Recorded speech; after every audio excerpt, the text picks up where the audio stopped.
របៀប download ថៅប៉ាវនិង register ថៅប៉ាវចឹងអ្នកនរគ្នាខ្ញុំឃើញសមខ្ញុំយូរឥឡូវខ្ញុំសូមដាក់តំណជាភាសាអង់គ្លេសអ្នកនរគ្នាមើលតែម្ដងហើយសូមមើលដល់ចប់អ្នកនរគ្នាហើយបញ្ជាក់មួយទៀតហ្នឹងអ្នកទាំងអស់គ្នាត្រូវតែមាន Visa card ណាបានទិញបានយើងចូលទៅ Play Store ឬក៏ App Store វាពាក្យថាថៅប៉ាវអ្នកនរគ្នាបើខ្ញុំសរសេរចឹងបន្ទាប់មកវានឹង load app ថៅប៉ាវហ្នឹង advertise នៅលើគេតែម្ដងអ្នកនរគ្នាថៅប៉ាវ online shop បន្ទាប់មកអ្នកនរគ្នាចុច install មកបានហើយសម្រាប់កន្លែងនេះគឺសំខាន់ជាងគេខ្ញុំណែនាំឲ្យអ្នកនរគ្នាបើមិនទាន់មាន app ថៅប៉ាវទេអាច connect ជាមួយលេខទូរស័ព្ទនៅពេលដែលយើងចុចលេខទូរស័ព្ទវានឹងផ្ញើលេខកូដចំនួន4ខ្ទង់ទៅលេខទូរស័ព្ទអញ្ចឹងយើង confirm លេខកូដលេខជាមួយលេខទូរស័ព្ទទៅបានហើយតែសម្រាប់ខ្ញុំដោយសារលេខទូរស័ព្ទរបស់ខ្ញុំគឺជាប់រួចទៅហើយអញ្ចឹងខ្ញុំសូមបង្កើតជាមួយនឹង Gmail ឬក៏ Facebook តែម្ដងអញ្ចឹងខ្ញុំបង្កើតជាមួយ Gmail ខ្ញុំឧទាហរណ៍ឲ្យអ្នកនរគ្នាខ្ញុំ click ទៅលើ Gmail ដោយសារលេខទូរស័ព្ទខ្ញុំបង្កើតរួចហើយអញ្ចឹងខ្ញុំដាក់ Gmail អញ្ចឹងចុចទៅលើ Gmail វានឹង load ឲ្យយើងវាយ Gmail របស់យើងចូលតែម្ដងអញ្ចឹងខ្ញុំវាយ Gmail ខ្ញុំចូលហើយខ្ញុំចុចគ្រីសអក្សរពីរខាងក្រោមដែរអ្នកនរគ្នា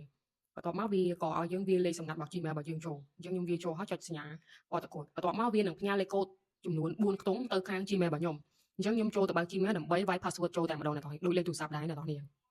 អញ្ចឹងខ្ញុំវាលេខកូដ4ខ្ទង់របស់ Gmail ខ្ញុំចូលដែលគេផ្ញើមកខ្ញុំរួចហើយអញ្ចឹងមកដល់កន្លែងនេះខ្ញុំសូមទៅដូរភាសាយកភាសាអង់គ្លេសអញ្ចឹង account នេះបានបង្កើតរួចរាល់គ្រាន់ថាមិនទាន់ជាផ្លូវការខ្ញុំដូរភាសាអង់គ្លេសទីសិនអ្នកនរគ្នាអញ្ចឹងចូលទៅកន្លែងដែលខ្ញុំគូសកំពុងពកក្រហមអ្នកនរគ្នាបន្ទាប់មកយកកន្លែងកូនសោនេះទៀតហើយជ្រើសយកពាក្យដែលខ្ញុំគូសឲ្យអ្នកនរគ្នាហ្នឹងហើយអ្នកនរគ្នាជ្រើសយកពាក្យថា English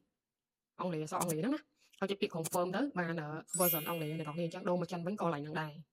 បន្ទាប់មកយើងចូលក្នុង account របស់យើងរួចយកពាក្យថា my address ដើម្បីចុចដាក់អាស័យដ្ឋាននៃគេហើយយកពាក្យថា add deliver address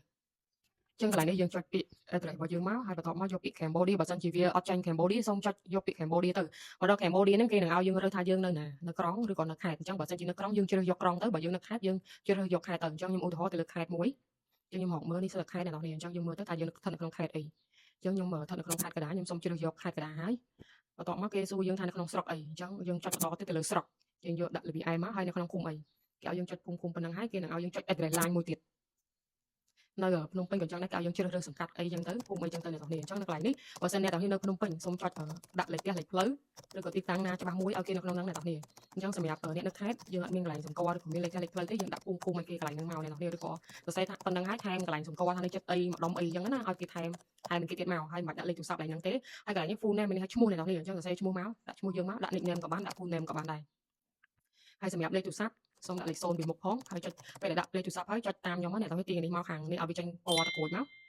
បន្តមកចុចពាក្យ sale អញ្ចឹងយើងបាន address សម្រាប់ទទួលតំណែងនៅខ្មែររួចហើយអញ្ចឹងបន្តមកគឺយើងចូលអញ្ចឹងយើងមើលហាងណា free shipping នេះសញ្ញាពណ៌បៃតងហ្នឹងហើយយើងមើលទៅលើ rate ហាងដែរឃើញថាល្អទាំងអស់ដែរផ្កាយ5គឺល្អបំផុតហើយអញ្ចឹងយើងមើលទៅលើ feedback របស់ហាងថាហាងហ្នឹងមានអ្នក feedback អត់ជាពិសេស feedback រូបភាពមិនមែនត្រឹមតែ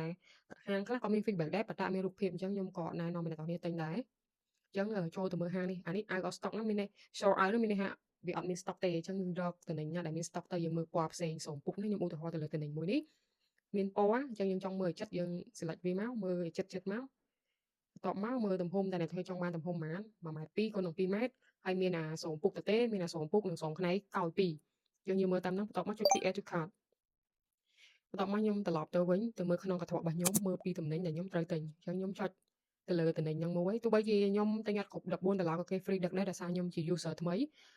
ប៉ុន្តែមួយទៀតខ្ញុំសូមបញ្ជាក់ត្រង់នេះថាបើសិនជាតំណែងហ្នឹងគឺធំពេកថ្លៃដឹកថ្លៃ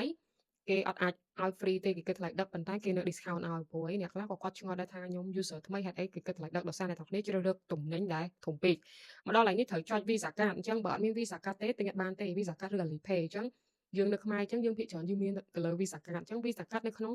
app ធនាគារនីមួយៗ app ណាក៏មានដែរអញ្ចឹងចុចកន្លែងបង្កើតកាត Visa card មកហើយចុចយកពាក្យកាតនិមិត្តមកហើយព័ត៌មាននៅលើកាតហ្នឹងមានទាំងអស់ពេញតាមហ្នឹងមកចុច confirm បន្ទាប់មកទៅ confirm មួយធនាគារមួយសារទៀតបានហើយអ្នកទាំងគ្នាទិញបានហើយ